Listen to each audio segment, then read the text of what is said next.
Assalamualaikum warahmatullahi wabarakatuh. Perkenalkan, nama saya Yulis Dewati dengan NPM Akhir 313. Di sini saya akan mempresentasikan soal yang telah saya kerjakan. Di sini terdapat soalnya, yaitu Graticia Corp ini telah mengontrak Anda untuk menyiapkan laporan arus kas. Adapun informasi neraca saldonya yaitu ada pada soal ini. Selanjutnya ada data tambahan terkait tahun 2022, yaitu ada peralatan dengan harga perolehan sebesar 11.000 dan telah didiskon 30% pada saat pelepasan dijual, jadi seharga 2.500. Selanjutnya sebesar 5.000 dari utang jangka panjang itu dibayar untuk menerbitkan saham biasa. Yang ketiga yaitu dividen kas yang dibayarkan itu sebesar 5.000. Yang keempat itu pada tanggal 1 Januari 2022 bangunan itu hancur total akibat banjir. Nah, hasil klaim asuransi atas bangunan tersebut yaitu sebesar 33.000, itu setelah dikurangi dari pajak sebesar 4.000. Selanjutnya ada investasi ekuitas atau non perdagangan dijual dengan harga 1.500 di atas biaya perolehan, di mana perusahaan telah melakukan penjualan dari investasi serupa di masa lalu. Yang keenam itu kas dan utang jangka panjang itu sebesar 16.000 diberikan untuk akuisisi peralatan. Dan yang terakhir yaitu bunga sebesar 2.000 dan pajak penghasilan sebesar 5.000 dibayarkan dalam bentuk kas. Nah, di sini instruksinya itu kita disuruh menggunakan metode tidak langsung untuk menganalisis informasi yang ada di atas dan menyiapkan laporan arus kas untuk Gratica Corp. Kita mulai. Yang pertama kita membuat kapsurannya dulu, yaitu Gratica Corp metode kita tulisannya dulu tahun 2022, metode tidak langsung,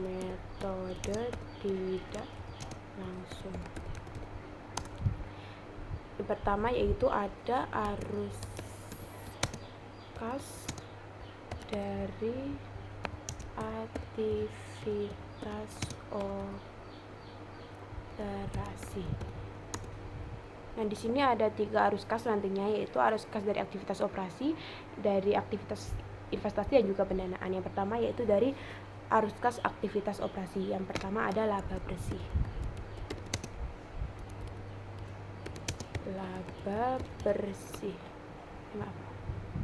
Laba bersihnya itu sebesar 30.750.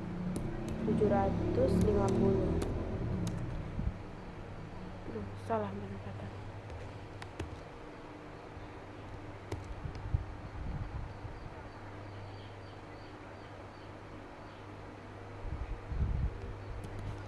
$30.750 itu berasal dari laba di tahan akhir tahun sebesar 40.750. Selanjutnya laba di tahun awal 2021 itu sekitar 15.000. Nanti kenaikan laba ditahannya itu dari selisih kedua tadi ada 25.750. Lalu nanti di soal nomor 3 terdapat dividen kas yang dibayar sebesar 5.000. Jadi kita kurangkan hasilnya itu ada kita tambahkan hasilnya ke 30.750. Ini salah penempatan, harusnya di sini ya, karena nanti 3750. Selanjutnya setelah laba bersih ada penyesuaian.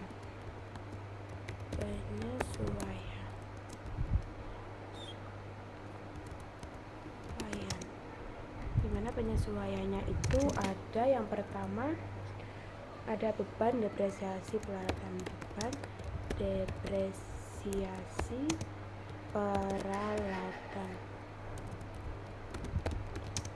sebesar 2.000.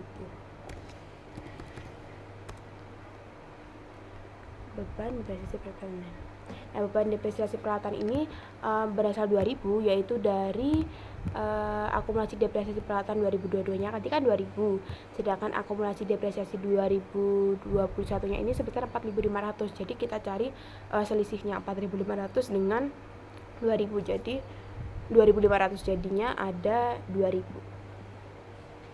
Selanjutnya ada beban amortisasi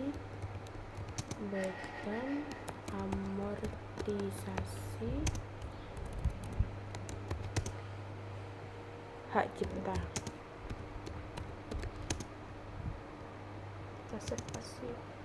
Beban amortisasi hak cipta ini sebesar 250.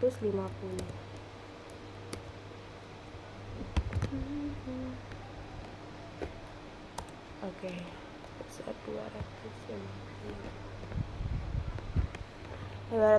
ini dari hak cipta 2021 sebesar 5.250, sedangkan di 2022 itu sebesar 5.000. Jadi selisihnya ada penurunan sebesar 250.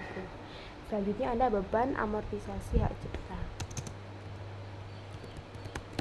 Beban amortisasi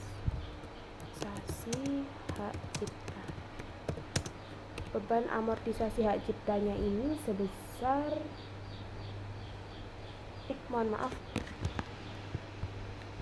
beban ada rugi penjualan. Beban udah rugi penjualan peralatan. Rugi penjualan peralatannya itu sebesar 5.200.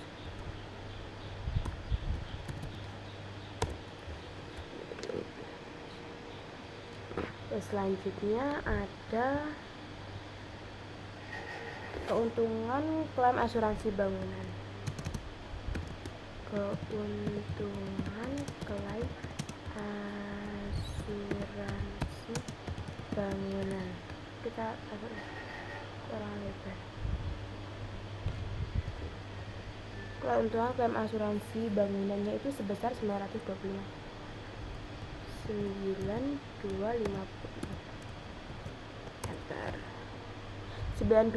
ini hasilnya dari 33.000 yaitu asuransinya, kemudian dikurangkan dengan 23.750 yaitu dari harga perolehannya 29.750 ditambah dengan akumulasi depresiasinya sebesar 6.000. Selanjutnya setelah keuntungan klaim asuransi bangunan ada keuntungan penjualan investasi.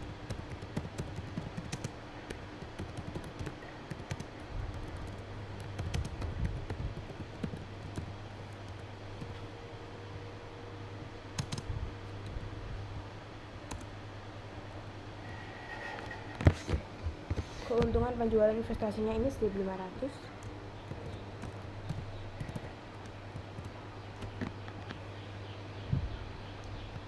Selanjutnya ada total penyesuaian non-kas.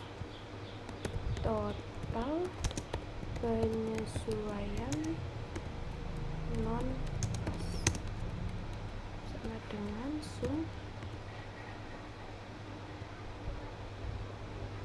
enter. Terus habis total penyesuaian non-kas ini ada perubahan modal kerja.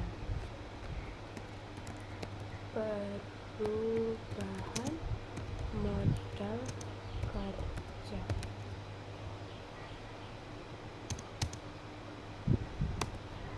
Perubahan modal kerja yang pertama ada kenaikan piutang usaha.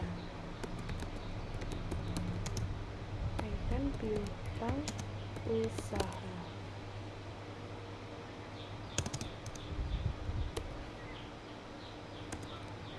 Kenaikan piutang usahanya itu sebesar 2.250.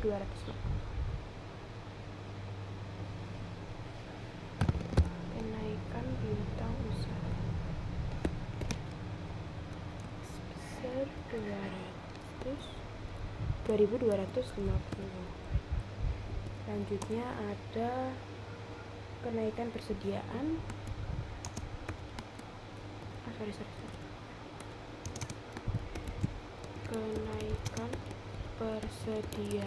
Kenaikan persediaannya itu sebesar 2.000.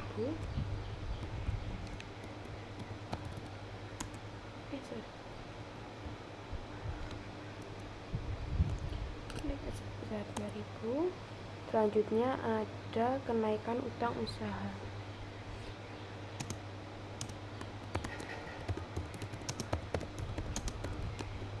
Kenaikan utang usahanya itu sebesar 1.000. Setelah kenaikan utang usaha terdapat penurunan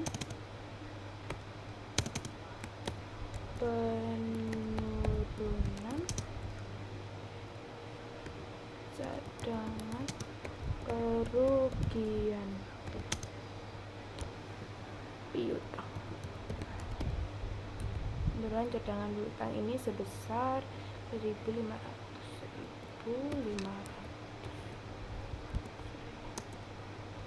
1.500 ini berasal dari cadangan turunnya itu 4.500 menjadi 3.000, selisih 1.500.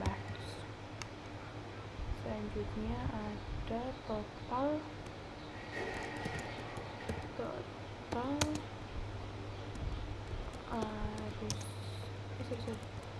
arus kas dari aktivitas operasi.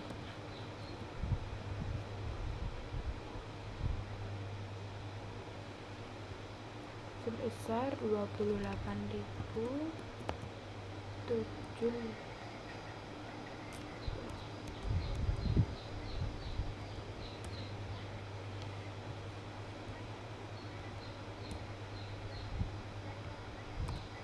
Sorry. 28.000, langsung aja.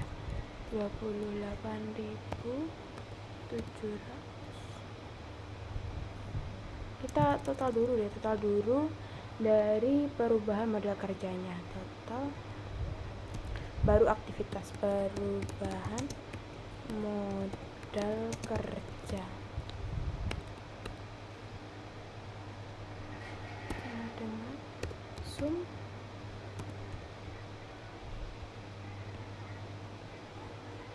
enter, akhirnya 1.500. Baru total dari arus kas dari aktivitas operasi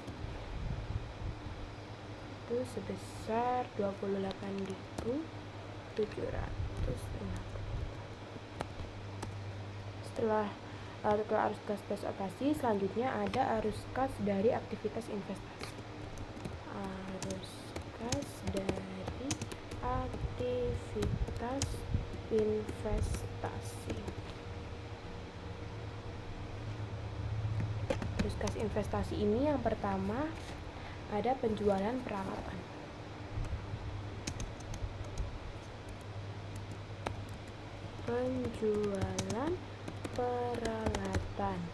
Di mana penjualan peralatannya itu sebesar 2.500.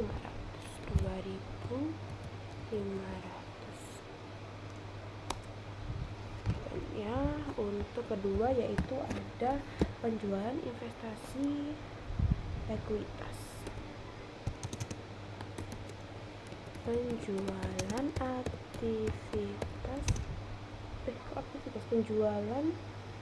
investasi ekuitas.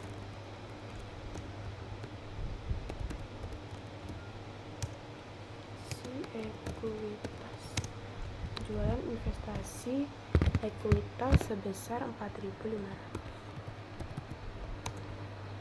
Setelah penjualan investasi ekuitas ada penerimaan klaim asuransi. Penerimaan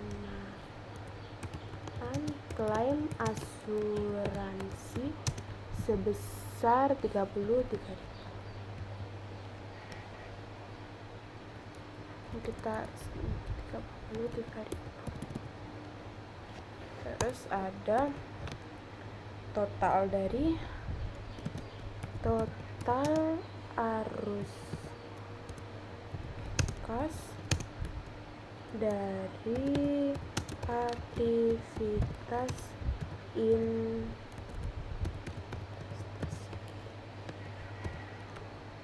yaitu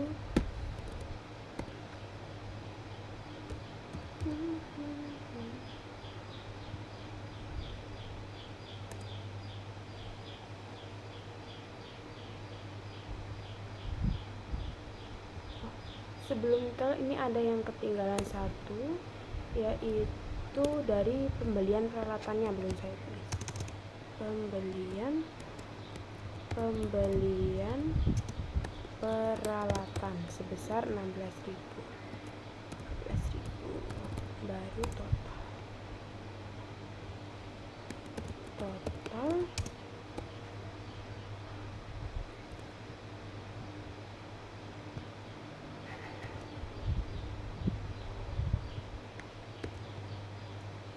arus kas ini 16 ini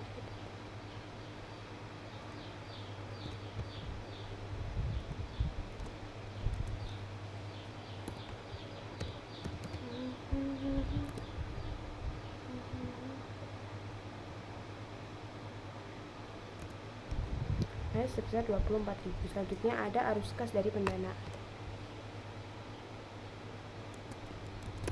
Arus kas dari aktivitas pendanaan.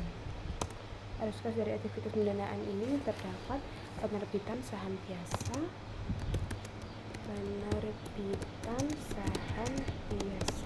sebesar 5.000. Selanjutnya ada wesel jangka panjang, penerbitan wesel jangka panjang, penerbitan wesel jangka panjang itu sebesar 11.500, 11.000 aja deh, 11.000. Maaf.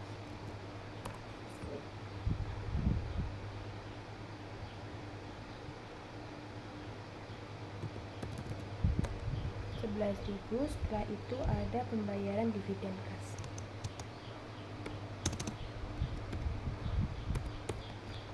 Pembayaran dividen kas. Pembayaran dividen kasnya itu sebesar 5.000.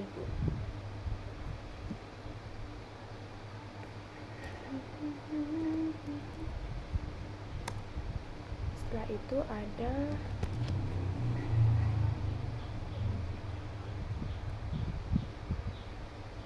total arus kas dari aktivitas pendanaan.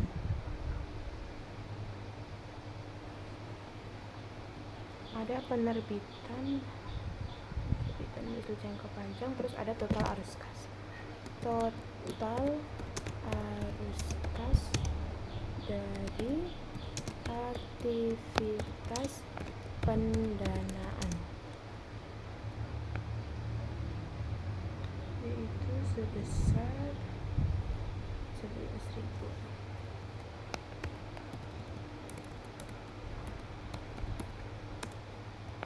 Setelah itu ada rekonsiliasi kas. Rekonsiliasi kas. Yang pertama ada kenaikan kas. Kenaikan kas yaitu sebesar 35.500. Selanjutnya ada kas 31 Desember 2021.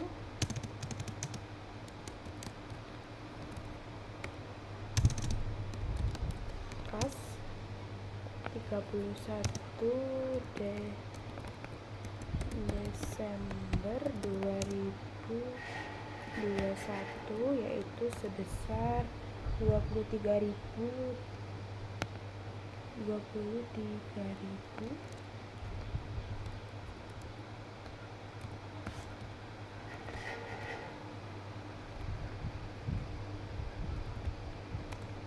Selanjutnya ada kas 31 Desember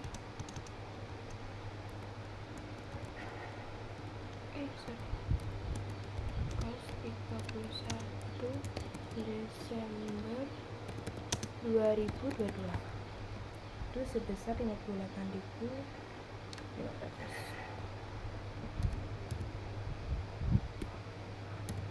58.000.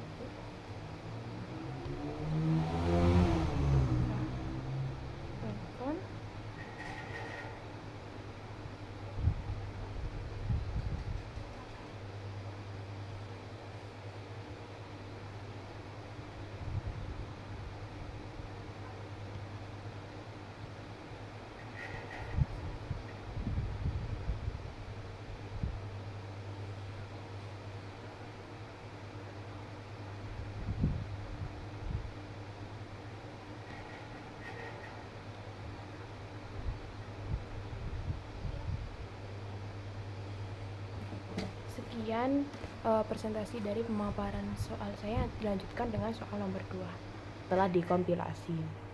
Yang pertama yaitu Caki tidak melakukan akrual atas komisi penjualan yang masih harus dibayar pada akhir masing-masing 2 tahun terakhir, atau dengan informasi pada 31 Desember 2021 yaitu sebesar 6.500.000, sedangkan pada 2022 yaitu sebesar 5.500.000. Nah, sebelum saya mengerjakan, di sini terdapat instruksi, yaitu harus menyiapkan jurnal yang diperlukan pada tanggal 31 Desember 2022 untuk mencatat koreksi dan juga perubahan yang ada di soalnya.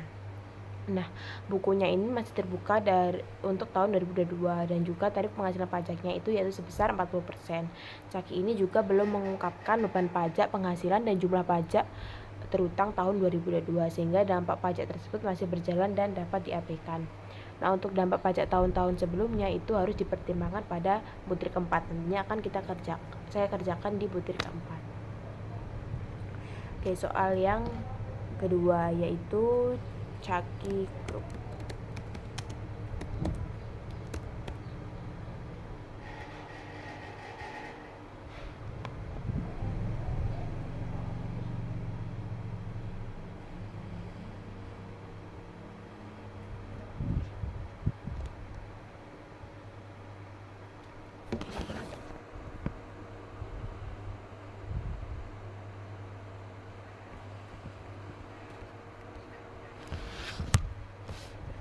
Ulang yaitu Caki Group. Oke, untuk nomor 1 seperti yang soal yang saya baca tadi, di sini saya disuruh menulis jurnal untuk akroa komisi penjualan, di mana pada jurnal komisi penjualan ini terdapat 2 informasi, yaitu yang pertama ada pada 31 Desember 2021 dan 31 Desember 2022. Nah, yang mempengaruhi saldo untuk 2022 ini nantinya juga pada tahun 2022, karena 2021 ini sudah tidak mempengaruhi karena sudah terlewatkan. Oke, jadi jurnalnya itu langsung saja beban komisi penjualan yaitu sebesar 5.500.000.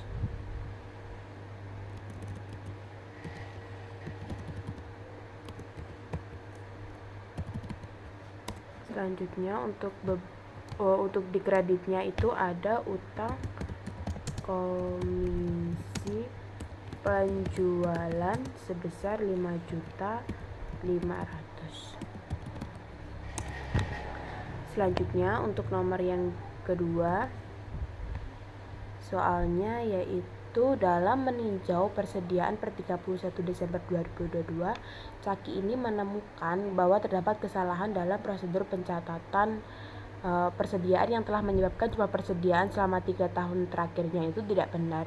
Nah, di mana informasinya itu terdapat pada 31 Desember itu terdapat understated sebesar 26 juta. Untuk Desember 31 terdapat Desember 2021 terdapat understated sebesar 29 juta. Nah, untuk Desember pada 31 Desember 2022 ini terdapat overstated sebesar 16.700.000. Nah, yang pertama kita cari yaitu kita mencari dampak ke laba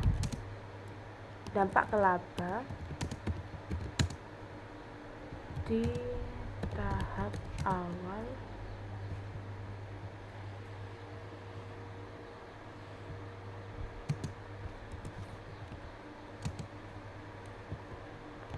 awal 2022.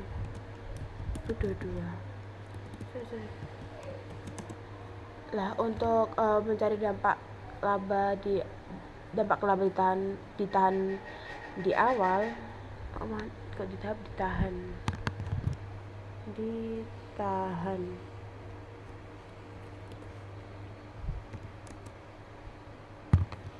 ditahan pada awal 2022 ini kan yang dicari itu kita mencari total koreksi dari laba ditahan yaitu pada 2022 dan juga 2021, karena 2022 dan 2021 itu terdapat understated. Kita mencari total koreksi laba ditahan. Oke, yang pertama yaitu pada 2020, yaitu sebesar 26 juta. Sedangkan pada 2021-nya itu sebesar 29 juta. 29 juta.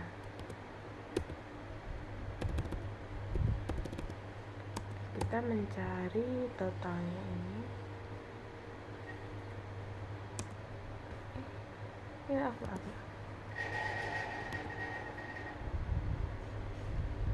Oke, sama dengan ini ditambah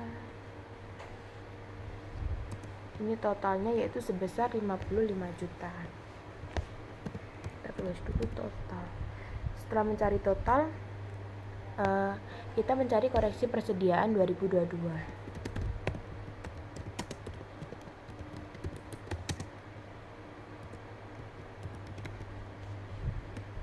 Yaitu dimana di soal itu dijelaskan pada 2022 itu terdapat persediaan yang overstated yaitu sebesar 16 juta 700 overstated sebesar mana ini 16 juta 700. Nah, untuk mencari jurnalnya, pertama kita jurnalnya itu kan persediaan ya, jadi kita harus mencari selisih dari total koreksi laba dengan overstatednya pada 2022.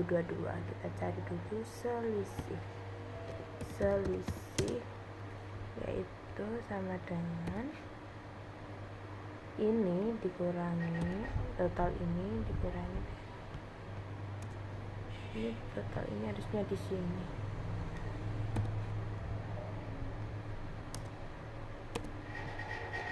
Selisihnya itu sebesar 13.800.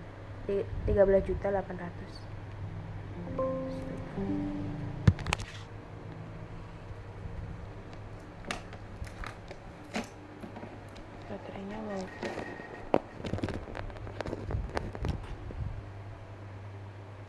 Selanjutnya cari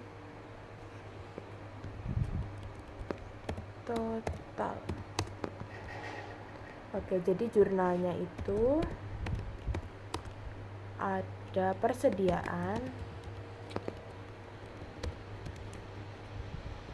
sebesar 38.300 tadi. Untuk di kreditnya itu ada laba ditahan sebesar 55 juta dari total koreksi laba yang ditahan tadi. Terus untuk di kreditnya juga ada harga pokok penjualan yaitu sebesar 16.700 yang overstated tadi. Selanjutnya yaitu nomor 3. Nomor 3 ini pada tanggal 31 Desember 2022, Caki ini memutuskan untuk mengubah metode penyusutannya atas peralatan kantor dari yang awalnya menggunakan metode saldo penurun ganda ini diubah menjadi metode garis lurus, di mana peralatan tersebut ini memiliki harga perolehan awal yaitu sebesar 100 juta ketika dibeli pada 1 Januari 2022. Nah, peralatan tersebut ini memiliki masa manfaat sebesar 10 tahun dan tidak memiliki nilai residu. Nah, untuk beban penyusutannya yang telah dicatat itu sebesar 36 juta pada 2022. Caki ini juga mencatat penyusutan pada tahun 2022. Tadi sebelum 2022 36 juta, nah untuk 2022 ini sebesar 12.800 dengan menggunakan metode saldo menurun ganda. Nah, kita tulis dulu data-data yang ada di dalam soal.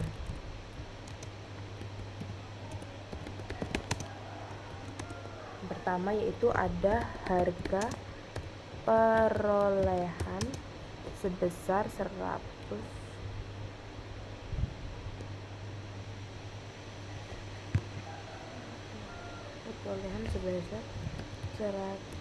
juta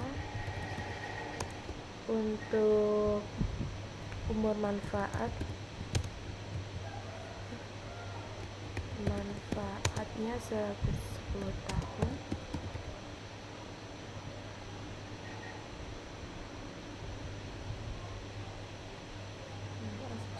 tahun. Terus ada akumulasi penyusutannya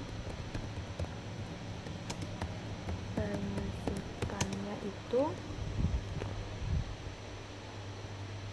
akumulasi penyusutan di soal itu dijelaskan sampai tahun 2022 itu sebesar 36 juta.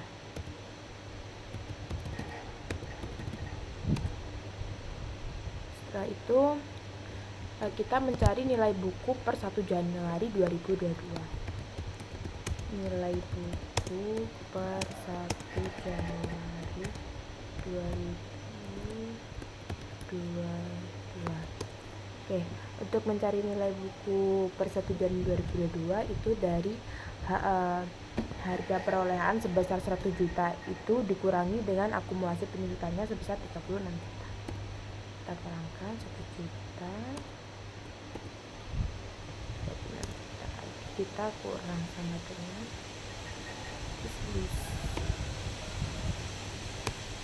sebesar 64 juta. Nah, setelah mencari nilai buku per 1 Januari, saya akan mencari beban penyusutan metode garis lurus. Beban penyusutan metode garis lurus. Nah, untuk mencari beban penyusutan metode garis lurus itu dengan membagi dari nilai buku dibagi dengan tahun yang masih tersisa. Tadi kan 10 tahun masa manfaatnya, tapi sudah dipakai 2 tahun, jadi tersisa 8 tahun. 64.000 dibagi dengan 8, jadi hasilnya 8 juta.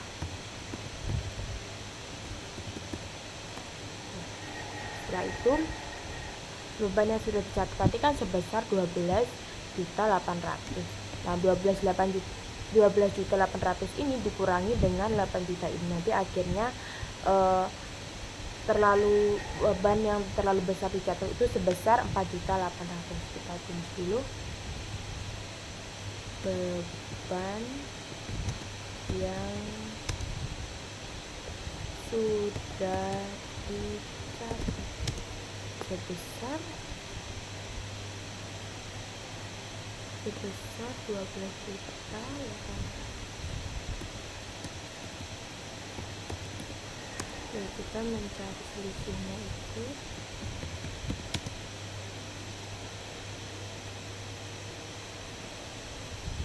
dengan 12.800 dikurangi dengan 8 juta, hasilnya jadi 4.800.000. Jadi untuk jurnalnya itu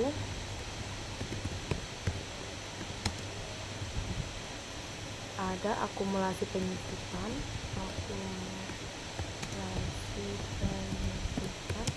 sebesar 4.800.000.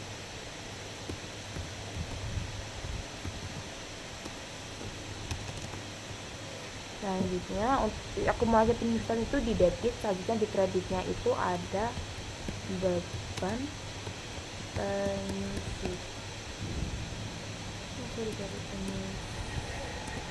penyusutan sebesar 4.400.000. Selanjutnya yaitu ada nomor 4.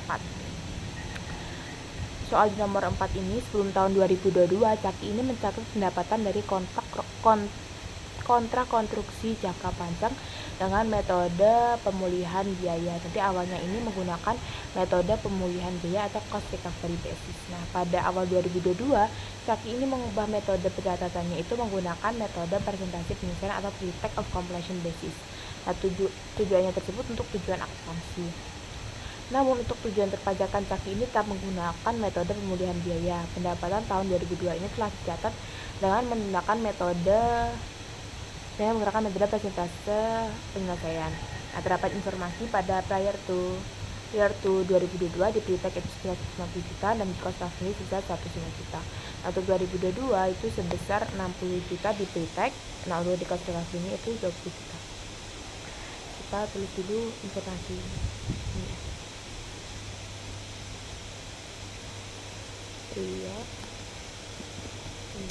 to 2022 bawahnya ada 2020. Ini kita pre-tax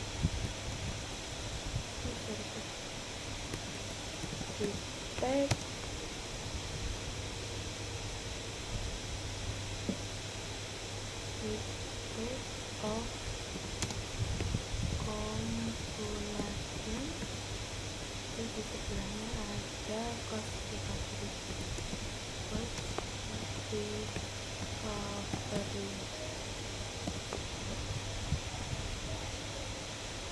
Oke, itu ada 150 juta.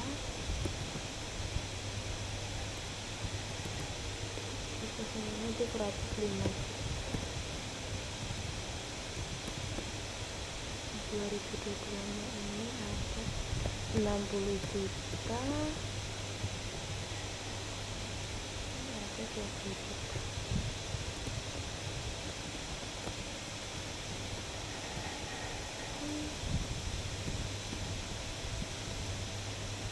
Selanjutnya kita mencari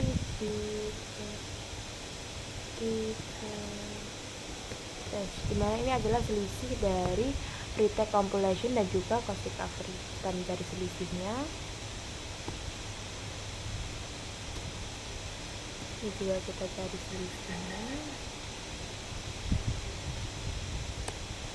Setelah mencari ini, kita mencari tax atau pajak. Nah, di keterangan di instruksi tadi kan dijelaskan bahwa tarif pajak penghasilannya itu 40%. Sebesar 40%.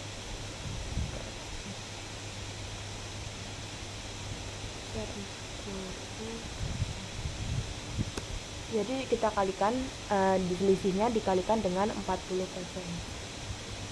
Nah, untuk 45 juta dikalikan dengan 40% itu sebesar 18 juta.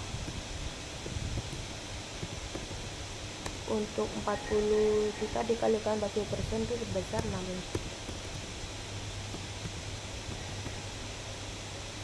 Selanjutnya kita mencari income ini dari selisihnya ini, differential tax.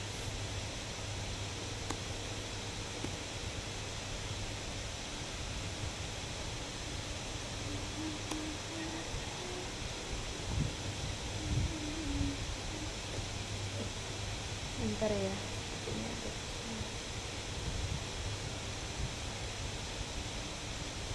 Selanjutnya ada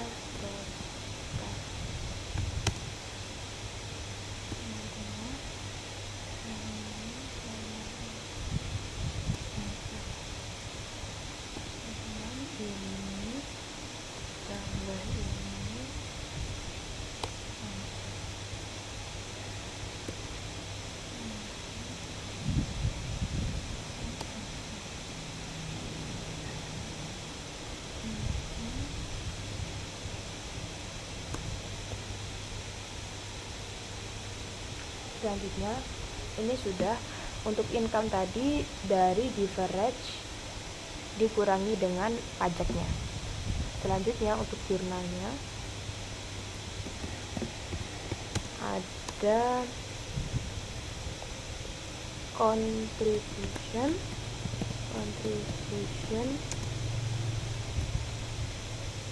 contract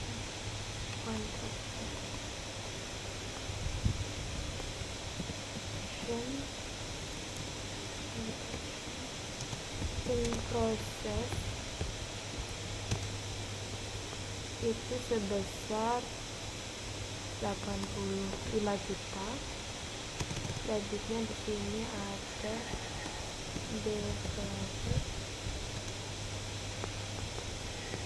tax liability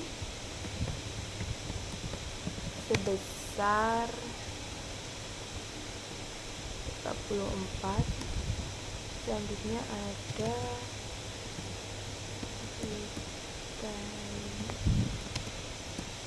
revenue sebesar 51 juta, itu dari income.